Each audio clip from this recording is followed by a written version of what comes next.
A gente fala um pouquinho de educação, eu tenho escrito muito sobre isso, por exemplo, o valor do pluralismo na educação, do pensamento crítico, né?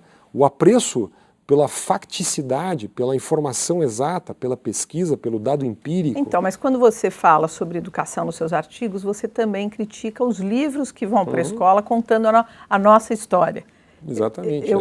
E você tem ali uma avaliação muito precisa, você pesquisou livros que contam a história do Brasil. Qual a crítica que você faz a isso? Olha, eu estava intrigado com essa questão, porque todo mundo falava em ideologização de livros didáticos, né? Isso é um tema muito sério, porque vem a formação, bem como tu disseste, a formação cultural, a informação que o cidadão tem lá no colégio, né?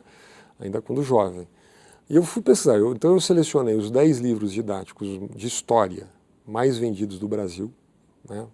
E passei 3 dias fazendo uma pesquisa, analisando esses livros, especialmente no aspecto de história brasileira contemporânea e latino-americana contemporânea. E eles são muito enviesados do ponto de vista ideológico. E eu lamento isso, né?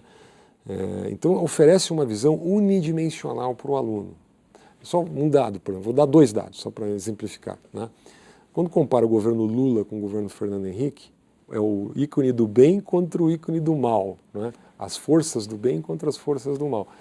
Então não dá para fazer isso. Quer dizer, Lula diminuiu a pobreza no Brasil, apostou em programas sociais, enquanto Fernando Henrique produziu uma política neoliberal, excludente, onde a violência aumentou, a precarização da vida brasileira. Quer dizer, eu acho que é preciso fazer, é muito difícil fazer isso, eu não acho que é uma tarefa fácil, mas uma visão mais realista, mais pluralista, apresentando prós e contras, fazendo de fato os alunos pensarem. Por exemplo, as indicações bibliográficas não podem ter apenas uma bandeira ideológica. As indicações de filmes não pode ter apenas uma linha.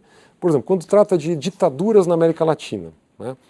É absolutamente correto, faz a crítica das ditaduras no Uruguai, na Argentina, no Chile, os perseguidos políticos, não é?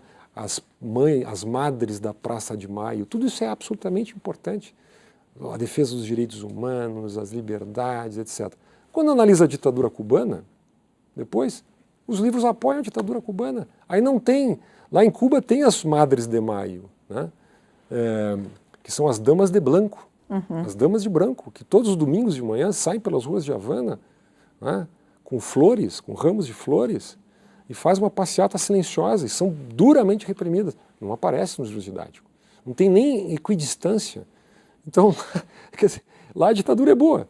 Aqui as ditaduras, obviamente, são ruins, são de fato ruins, né? Mas, pensando nesse aspecto, você vê aí que também nós tivemos os anos do FHC, eram professores, gente que veio da universidade, da escola, da educação.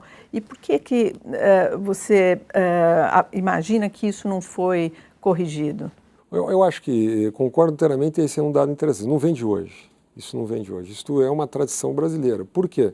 Em grande medida pelo tipo de formação que os professores recebem nas universidades. Eu fui estudante de História, meu primeiro curso foi História na faculdade. E hoje, eu me lembrando, foi nos anos 80 isso, né? O ensino que eu recebi era quase a totalidade do ensino era ideológica, né? Era quase uma escola de formação de quadros políticos, em vez de pensamento crítico, né? Depois que eu fui criar um pensamento mais independente, fui ler outro tipo de literatura.